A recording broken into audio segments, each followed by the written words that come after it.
Welcome to this lecture. In this lecture, we shall discuss some important numericals. So here is the first question.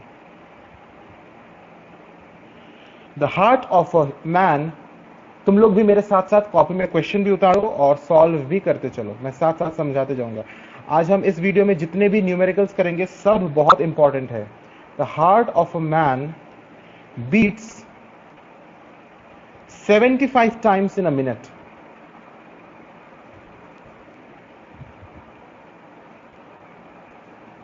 एक minute में 75 times beat हो रहा है. What is its frequency and time period.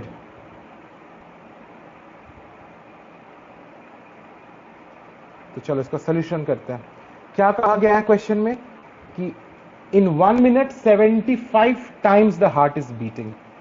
So number of beats in 1 minute is 75. तो frequency क्या होता है? Number of vibrations in 1 second, इसे फ्रीक्वेंसी बोलते हैं. तो 1 मिनट का मतलब 60 सेकेंड्स, यानी number of beats in 60 seconds is given 75. In other words 1 minute को हमने 60 सेकेंड्स में कन्वर्ट कर लिया. अभी हम निकालेंगे number of beats in 1 second is 75 by 60. So that is equal to 1.25 hertz या फिर per second. This is the frequency that we have calculated.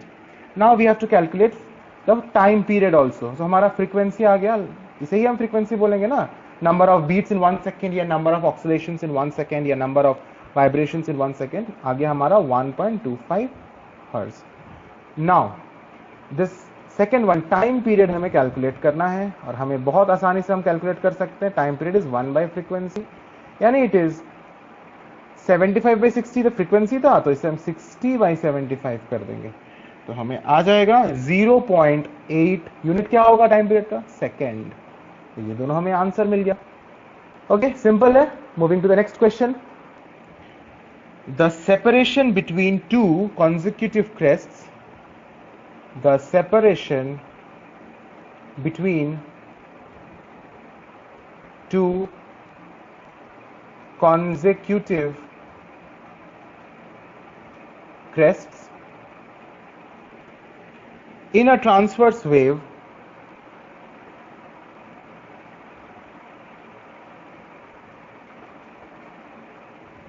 is 100 meter.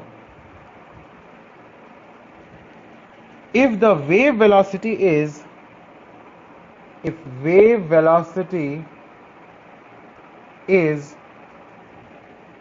20 meter per second, find the frequency of wave.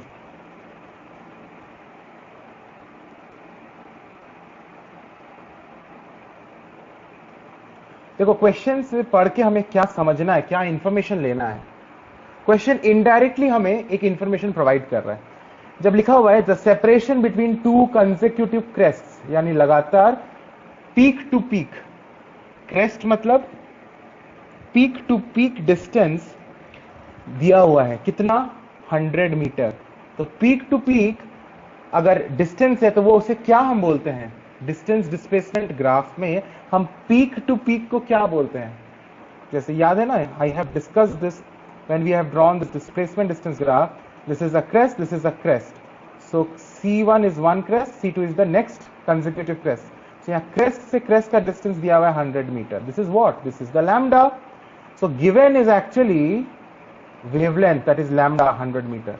ये हमें intelligently पकड़ लेना है, समझ लेना है. वेव वेलोसिटी दिया हुआ है 20 मीटर पर सेकेंड. फ्रीक्वेंसी हमें निकालना है. अब तो बड़ा आसान हो गया. ये एक रिलेशनशिप हमें पता होना चाहिए. Okay, so we know this relationship, that is wave velocity is equal to frequency and lambda का प्रोडक्ट. तो हमें फ्रीक्वेंसी क्या आ जाएगा? Wave velocity divided by lambda, that is 20 divided by 100. we will get 0.2 hertz answer. समझ में आया ना कि कैसे टू कंसेक्यूटिव क्रेस्ट का डिस्टेंस मतलब वेवलेंथ. अगर टू कंसेक्यूटिव ट्रोज के बीच का डिस्टेंस भी दिया रहता, यानी ये ट्रो है T1 और ये पॉइंट T2, 2 कंसेक्यूटिव थ्रोज, ये भी वेवलेंथ है। 2 कंसेक्यूटिव क्रेस्ट रहे चाहे 2 कंसेक्यूटिव थ्रोज रहे, the distance is wavelength. Okay, now moving to the next question. A longitudinal wave travels at a speed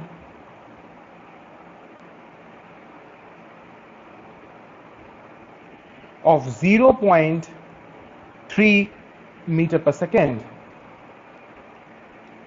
and the frequency of wave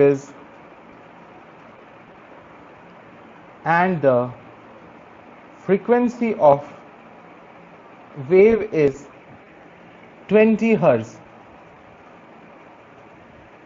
Find the separation between the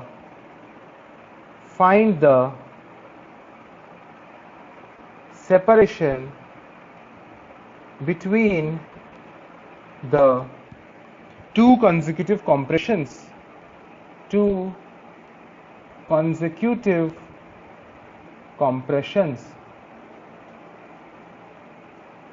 ये हमें निकालना है। तो सबसे पहले यहां पे पढ़ो कि क्या दिया हुआ है, स्पीड दिया हुआ है, वेव वेलोसिटी दिया हुआ है 0.3 मीटर पर सेकेंड। तो क्या क्या गिवन है, यानी लिखेंगे, गिवन को लिखना बहुत जरूरी होता है। Wave velocity is given 0.3 metre per second, साथ ही साथ क्या दिया हुआ है, frequency of the wave is 20 hertz, frequency दिया हुआ है 20 हर्ट्ज। हमें क्या फाइंड करना है, हमें फाइंड करना है सेपरेशन बिटवीन 2 कंसेक्यूटिव कॉम्प्रेशंस। ये लॉन्गिट्यूडनल वेव है, तो 2 कॉन्सेक्यूटिव कॉम्प्रेशंस के बीच का डिस्टेंस को हम वेवलेंथ बोलेंगे। जैसे ट्रांसवर्स वेव में 2 कॉन्सेक्यूटिव क्रेस्ट को हम क्या बोल रहे थे, वेवलेंथ, या फिर 2 कॉन्सेक्यूटिव थ्रोज के बीच का डिस्टेंस को वेवलेंथ। उसी तरह से लॉन्गिट्यूडनल वेव में 2 कॉन्सेक्यूटिव कॉम्प्रेशंस के बीच का डिस्टेंस को वेवलेंथ बोलते हैं। या फिर ये भी कह सकते हैं कि 2 कॉन्सेक्यूटिव रेयरफैक्शंस के बीच का जो डिस्टेंस है उसे भी वेवलेंथ बोलते हैं। तो हमें वेवलेंथ निकालना है। Actually this is what you have to find out, this is the separation between 2 consecutive compressions. अब तो हम आराम से फॉर्मूला में लगाएंगे, wavelength is equal to wave velocity divided by frequency, यानी 0.3 divided by 20, it will come out to be 1.5 into 10 to the power -2। Unit क्या होगा, वेवलेंथ का यूनिट यहाँ पे मीटर होगा। This is our wavelength. So this is actually, last में क्या लिखेंगे, therefore the separation between the 2 consecutive compressions is equal to 1.5 into 10 to the power -2 meter. Answer है ना, सिंपल, कुछ है इसमें, कुछ भी नहीं है। सिर्फ हमें ये दिमाग में बैठा के रखना है कि distance between 2 consecutive throws is wavelength, distance between 2 consecutive crests is wavelength, distance between 2 consecutive compression is wavelength, distance between 2 consecutive rarefaction is also wavelength. लेकिन अगर हमें बोले कि distance between 2 consecutive crest and throw, crest और trough के बीच जो distance है उसे क्या होगा, उसे हम कहेंगे वेवलेंथ का आधा, है ना। एक प्रीवियस न्यूमेरिकल में हमने डिस्कस भी किया था। ये चीज दिमाग में अच्छे से समझो। अगर ये है तुम्हारा क्रेस्ट, ये है थ्रो, ये है क्रेस्ट, ये है थ्रो, तो अगर मैं बात करता हूं कॉन्सेक्यूटिव क्रेस्ट एंड थ्रो के बीच का डिस्टेंस, तो हम क्या बोलेंगे। सपोज ये क्रेस्ट है, ये दूसरा क्रेस्ट है C2, ये थ्रो है और ये थ्रो, दूसरा थ्रो है T2। बोला जा रहा है क्रेस्ट एंड थ्रो के बीच का डिस्टेंस, यानी हमें ये डिस्टेंस की बात की जा रही है, दिस डिस्टेंस, क्रेस्ट और थ्रो के बीच का distance, this distance. What is this distance, this distance is lambda by 2, because this entire distance is lambda, so this will be also lambda by 2, this will be lambda by 2, so entire distance is lambda। तो समझ में आ रहा है ना, crest से next trough का distance lambda by 2 होता है, क्रेस्ट से क्रेस्ट इज लैम्बडा, थ्रो से थ्रो इज लैम्बडा, लेकिन क्रेस्ट से थ्रो या थ्रो से crest is half lambda. Similarly rarefaction to rarefaction is lambda, compression to next compression is lambda, but rarefaction to the next compression is lambda by 2. Okay, similarly compression to next rarefaction is lambda by 2, rarefaction to the next compression is lambda by 2. Okay, coming to the next question. A source of wave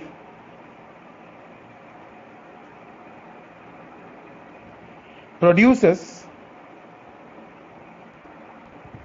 40 crests and 40 troughs in 0.4 seconds. In 0.4 seconds. What is the frequency of the wave? What is the frequency of the wave? हमें wave की frequency निकालनी है. सबसे पहले तो हमें पता करनी है कि यहां 40 क्रेस्ट एंड 40 ट्रोज मतलब कितना वेव्स. अच्छा, तुम लोग ही सोच कर बताओ. देखो, मैंने यहां पर एक क्रेस्ट बनाया, एक ट्रो बनाया. This is what? One crest and one trough, isn't it? This is one crest and one trough. So one crest and one trough means how many oscillations? This is one wave. This is actually one wave. One crest and one trough means one wave. तो 40 यहां दिया हुआ है 40 crests and 40 troughs. Question में दिया हुआ है. So 40 crests and 40 troughs means how many wave? 40 waves. यानी this is nothing, 40 crests and 40 troughs is nothing but 40 waves. तो क्वेश्चन में क्या, in other words हम बोल सकते हैं, a source of sound produces 40 waves in 0.4 seconds. 40 waves बन रहा है 0.4 seconds में. तो फ्रीक्वेंसी होता है 1 सेकेंड में कितना वेव्स होगा. तो number of waves in 0.4 second is 40 waves. तो हमें निकालना है number of waves in 1 second because that is only frequency. Number of waves या number of oscillations in 1 second या number of vibrations in 1 second या number of waves in 1 second या number of beats in 1 second, that is frequency. तो ये क्या हो जाएगा 40 by 0.4 waves. so इसे हम सॉल्व करेंगे तो हमारा कितना आएगा 100 waves. तो इससे हम निकाल सकते हैं यही फ्रीक्वेंसी है. Therefore the frequency of the wave is equal to 100. Unit क्या होगा? हर्ट्ज, क्योंकि फ्रीक्वेंसी का जो यूनिट होता है वो होता है hertz. This is our answer. Okay, coming to the next question. The time interval between a lightning flash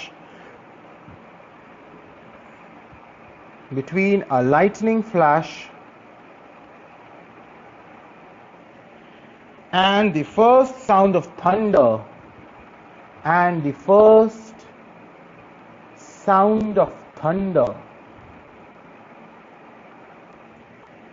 is 5 seconds.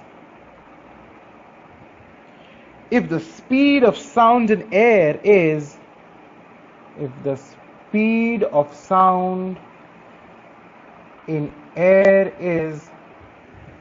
330 meter per second,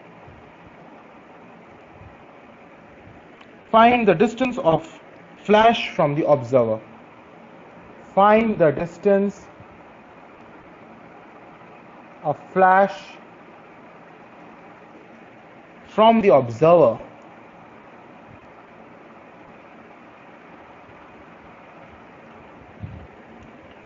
तो हमें ये निकालनी है. ये बहुत ही आसान क्वेश्चन है. दिया हुआ है कि जब थंडर का साउंड, फर्स्ट थंडर का साउंड सुनाई दिया तो लाइटनिंग फ्लैश और साउंड के बीच का जो गैप है वो 5 सेकेंड्स है. यानी time interval between the flash and the sound is 5 seconds. तो इसका मतलब कि the time taken for the sound to travel is 5 seconds. Speed of sound दिया हुआ है 330 मीटर पर सेकेंड. हमें डिस्टेंस निकालना है. डिस्टेंस क्या होता है? स्पीड इंटू टाइम होता है. तो ये बिल्कुल सिंपल क्वेश्चन है. 330 इंटू 5 मीटर. तो इसे हम सॉल्व करेंगे तो हमारा कितना आंसर आ जाएगा? 1650 metre. This is our answer, very simple question. इस तरह के simple questions, distance equals to speed into time, या स्पीड निकालना हो सकता है डिस्टेंस बाय टाइम करके, या टाइम निकालने हो सकता है डिस्टेंस बाय स्पीड करके, ऐसे क्वेश्चंस काफी कॉमन है, फ्रीक्वेंटली पूछे जाते हैं। Okay okay, now we shall come to the next topic of discussion, that is factors on which, write down, factors on which speed of sound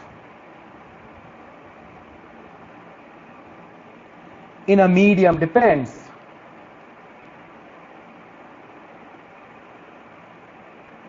यानी हम क्या पढ़ने वाले हैं, हम उन फैक्टर्स को देखने वाले हैं जिस पर साउंड का स्पीड डिपेंड करता है किसी भी मीडियम में, चाहे वो पानी है चाहे वो हवा है, वहां जो साउंड का स्पीड है वो किन फैक्टर्स पे डिपेंड करता है, यही हम पढ़ने वाले हैं। So the first factor is the elasticity of the medium. The elasticity, जिसे ई से डिनोट किया गया है, of the medium. Second factor is the density, इसे रो से डिनोट किया गया। ये सिंबल क्या है, rho, this is not P, इसका स्पेलिंग होता है R H, rho. So density को हम रो से डिनोट कर रहे हैं, the density of the medium. So यही दो फैक्टर्स पे डिपेंड करता है, उस मीडियम का डेंसिटी और उस मीडियम का इलास्टिसिटी। इलास्टिसिटी क्या होता है, शुरुआत में ही मैं बताया था, इस चैप्टर को जब मैंने स्टार्ट किया था तो वहां रिक्विजिट्स ऑफ मीडियम जो टॉपिक था वहां पर मैंने बताया था, इलास्टिसिटी मतलब मीडियम पार्टिकल्स का वो प्रॉपर्टी जिसके वजह से वो अपने ओरिजिनल इनिशियल पोजीशन में वापस आ जा रहा है। ऐसा नहीं कि मीडियम पार्टिकल अपना पोजीशन छोड़ के चले जा रहा है, नहीं, वो अपने मीन पोजीशन के अबाउट वाइब्रेट करता है। मतलब वो अगर एक्सट्रीम में गया तो वापस से वो अपने इनिशियल मीन पोजीशन पर वापस आ जाता है।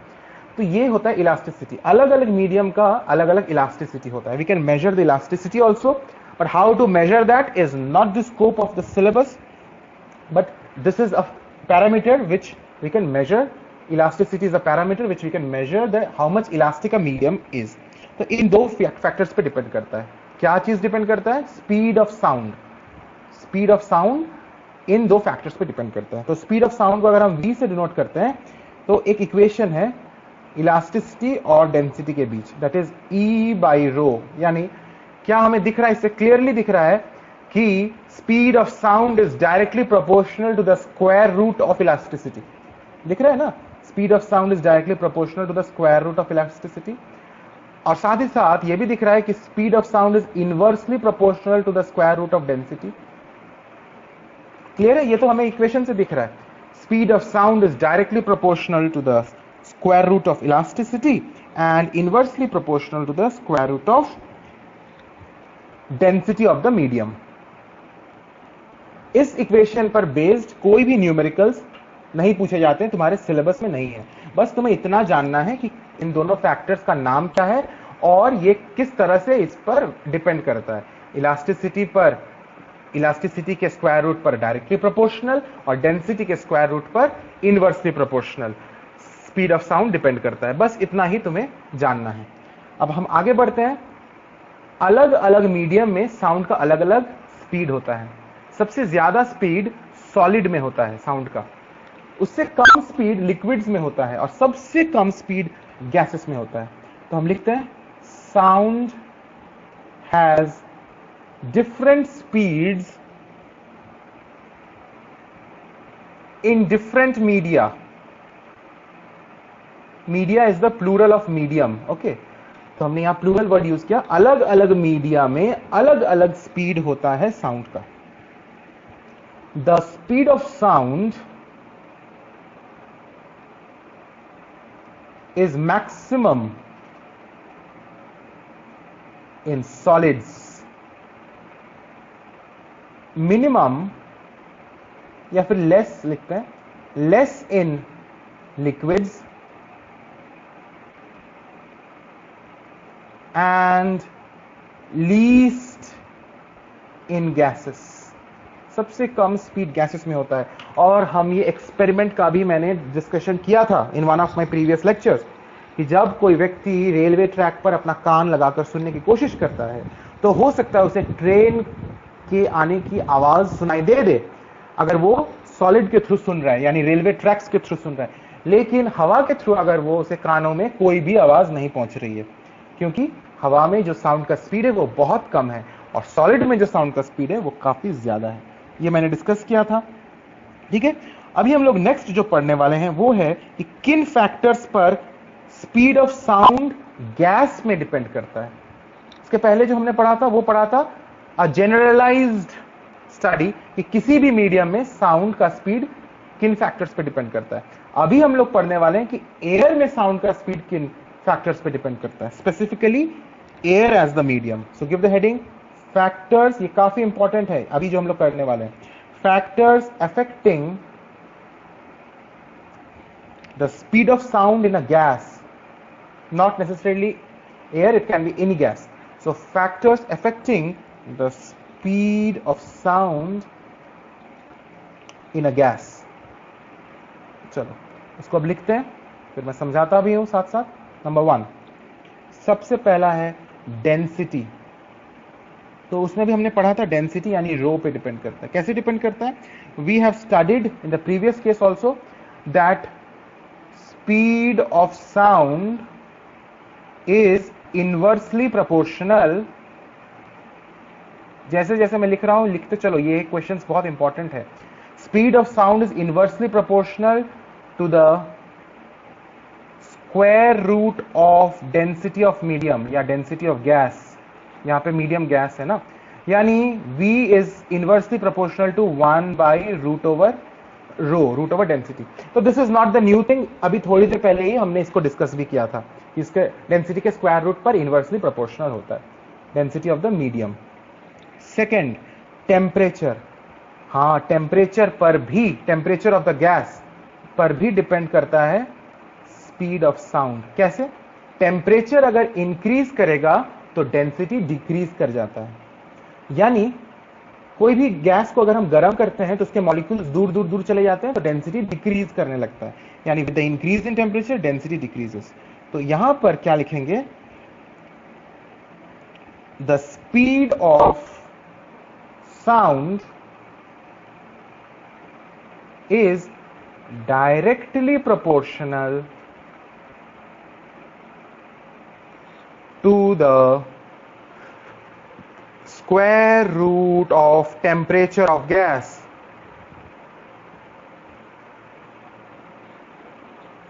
यानी speed of sound is directly proportional to the square root of temperature. तो ये पहला वाला था, ये दूसरा वाला फैक्टर, ठीक है। टेम्परेचर पर, टेम्परेचर के स्क्वायर रूट पर directly proportional. Okay, now coming to the third factor. The third factor says is humidity. Humidity in air या फिर humidity in the gas. Humidity means the amount of moisture present in the gas. तो इसमें क्या होता है, अगर humidity ज्यादा है तो स्पीड ऑफ साउंड भी बढ़ जाता है। तो इसको लिख लो, इसको एक्सप्लेन करो। द स्पीड ऑफ साउंड, देखो मैं जो फैक्टर लिखा रहा हूं उसका एक्सप्लेनेशन भी इंपॉर्टेंट है साथ ही साथ। सिर्फ अगर फैक्टर को लिखोगे तो मार्क्स नहीं मिलेगा। How does this factor effect, उसको भी लिखना होता है। So the speed of sound increases with the increase in humidity in air. With the increase of humidity in air. Humidity बढ़ेगा तो साउंड का स्पीड भी बढ़ेगा। चौथा factor, fourth factor is direction of wind.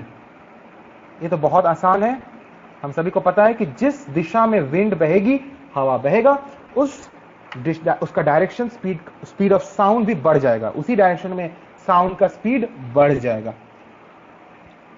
तो इसको लिख लेते हैं। The speed of sound increases और decreases according to the direction of the travel of wind. According to the direction of wind. अगर मान लो साउंड को पॉइंट ए से पॉइंट बी जाना है, this is the sound wave travelling, but air is travelling in the opposite direction, या wind is travelling in the opposite direction, तो क्या हो जाएगा, the speed of sound will decrease. लेकिन अगर विंड का डायरेक्शन भी साउंड के डायरेक्शन के अलोंग हो, दोनों का डायरेक्शन सेम हो, तो ये विंड क्या करेगा, साउंड को अपने साथ एक्सेलरेट कर देगा, उसका स्पीड को बढ़ा देगा। एंड इसीलिए विंड के डायरेक्शन के ऊपर साउंड का स्पीड इन एयर डिपेंड करता है। इसी चीज को हमने यहां लिखा है। तो अभी हमने पढ़ लिया कि किन फैक्टर्स पे डिपेंड करता है स्पीड ऑफ साउंड। अभी हम स्पेसिफिकली पढ़ने वाले हैं कि किन फैक्टर्स पे डिपेंड नहीं करता है, क्योंकि ये भी एग्जाम में पूछता है। They ask you in exam that how does this particular factors effect the speed of sound. जैसे मान लो प्रेशर, एयर प्रेशर का कोई इफेक्ट नहीं होता है स्पीड ऑफ द साउंड पर। तो they will ask you how does the pressure of air effect the speed of sound. You have to write that air pressure has no effect on the speed of sound. तो अभी हम लोग specifically heading दो factors which do not affect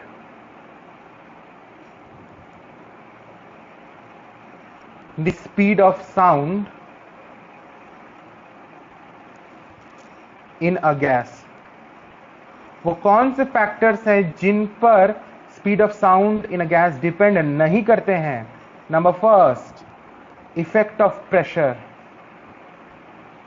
Pressure of air यानी air pressure has no effect on the speed of sound. दूसरा है effect of amplitude of wave. Effect of amplitude of wave. इस पर भी बिल्कुल भी डिपेंड नहीं करता है स्पीड ऑफ साउंड। तीसरा फैक्टर है इफेक्ट ऑफ वेवलेंथ और फ्रीक्वेंसी। एक ही पॉइंट में नहीं लिखता, अलग अलग लिखेंगे। Effect of wavelength of wave, इस पर भी डिपेंड नहीं करता है। चौथा इफेक्ट ऑफ फ्रीक्वेंसी पर भी डिपेंड नहीं करता है। तो ये चार जो फैक्टर्स है, ये 4 फैक्टर्स पर speed of the sound does not depend. It does not depend on the air pressure, it does not depend on the amplitude of the wave, it does not depend on the wavelength and frequency of the wave. Okay, but if I see last दोनों point तुम्हें confuse कर सकते हैं और कर भी रहे होंगे कि कैसे sir speed of the sound wavelength और फ्रीक्वेंसी पर डिपेंड नहीं करता है, क्योंकि हमने तो ये इक्वेशन पढ़ा है कि speed of the sound is equal to frequency into wavelength. और यहां से तो इक्वेशन से तो क्लियरली दिख रहा है कि स्पीड ऑफ साउंड, फ्रीक्वेंसी और वेवलेंथ दोनों ही इस इक्वेशन में है, तो डिपेंड तो करता है जी। No my dear, you should know that this frequency and lambda are inversely proportional to each other. तो अगर जब भी हम फ्रीक्वेंसी अगर इंक्रीज भी करेगा तो साथ ही साथ वेवलेंथ डिक्रीज कर जाएगा। तो ये जो ओवरऑल प्रोडक्ट है ना f into lambda, it remains constant for a given wave. मैंने क्या बोला, फॉर अ गिवन वेव अगर फ्रीक्वेंसी उस वेव का इंक्रीज कर रहा है तो साथ ही साथ साइमल्टेनियसली उसका वेवलेंथ डिक्रीज करेगा, क्योंकि frequency and wavelength are inversely proportional to each other. तो ओवरऑल जो प्रोडक्ट रहेगा वो हमेशा ही कांस्टेंट रहेगा, हमेशा कांस्टेंट रहेगा। यानी वेव, ये जो वेव वेलोसिटी है for a given wave will not change, does not depend on wavelength and frequency. Because और कभी भी अगर तुम्हारा फ्रीक्वेंसी डिक्रीज कर रहा हो तो उसी साथ साथ वेवलेंथ इंक्रीज करेगा। So product of wavelength and frequency will remain constant. Hence wavelength and frequency does not have any effect on the speed of sound in a gas. These 4 points are very, very important. They ask in exam, how does the amplitude of a sound wave affect the speed of sound? You have to directly write that the amplitude of sound wave has no effect on the speed of sound. Now we shall make a comparison of the speed of sound and the speed of light. तो हम अगर बात करते हैं speed of sound in air और दूसरा हम लेते हैं स्पीड ऑफ लाइट, इनका कंपैरिजन करते हैं। ऑब्वियसली हमें पता है कि speed of light is much much much faster than the speed of sound. Speed of sound is only 330 metre per second in air. Speed of light is 3 into 10 to the power 8 metre per second. You can imagine how much more is the speed of light. और इसी के वजह से thunder and lightning जब होता है तो हमें बहुत बार हमको एक्सपीरियंस किया, हम सभी एक्सपीरियंस किए कि हमें लाइटनिंग पहले नजर आता है और कुछ देर बाद हमें साउंड सुनाई देता है। इसका रीजन यही है कि दोनों का स्पीड में काफी अंतर है। साउंड यानी the thunder and the lightning both are produced at the same time, but while coming on their way, sound since it is slower, वो पीछे रह जाता है, and light comes faster and it reaches us. So we can see the light much before than the sound is heard. तो ये question भी exam में आता है और ये इजी भी है। तो क्वेश्चन कैसे आएगा, क्वेश्चन लिख लो। During thunderstorm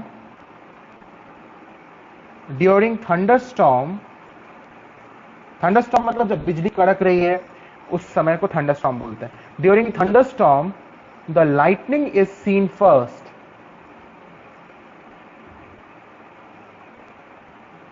the lightning is seen first, and then a little later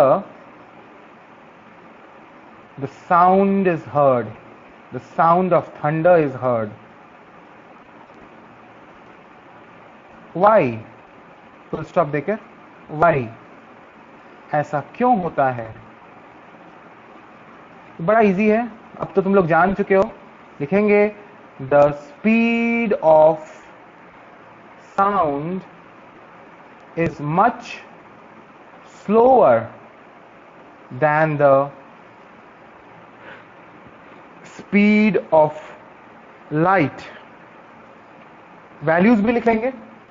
The speed of sound in air is only 330 meter per second, whereas the speed of light in air या फिर in vacuum भी लिख सकते हैं, in vacuum is 3 into 10 to the power 8 meter per second, क्योंकि air या vacuum में light का speed 3 into 10 to the power 8 meter per second होता है। therefore के बाद हम ये स्टेटमेंट को लिख देंगे, during thunderstorm the lightning is seen first and then a little later the sound of thunder is heard. जो स्टेटमेंट क्वेश्चन में लिखा हुआ है उसी को हम उतार देंगे। ठीक है, तो ये चीजें कुछ हमें प्रैक्टिकल लाइफ में देखने को मिलती है। साथ ही साथ कुछ और एक्सपीरियंसेस हमें होते हैं कि अगर तुम क्रिकेट स्टेडियम में क्रिकेट मैच देख रहे हो तो बैट्समैन ने बॉल को जब हिट किया अपने क्रिकेट बैट से, तो तुम्हें दिखा कि बैट से तो बॉल हिट हो गया, लेकिन बॉल का जो साउंड है वो तुम्हें कुछ देर बाद सुनाई देता है। इसका रीजन भी यही है कि sound of the stroke is heard a little later than the batsman is actually hitting the ball, because the speed of sound is less than the speed of light. तो स्पीड ऑफ लाइट की वजह से तुम्हें तो actually दिख गया कि ball ने बैट को हिट किया या बैट ने बॉल को हिट किया, लेकिन speed of sound is less, इसीलिए तुम्हें वो साउंड थोड़ी देर बाद सुनाई देती है। So this is what has to be covered in this lecture. So we will move to the next lecture and we will continue the chapter further. Thank you for watching.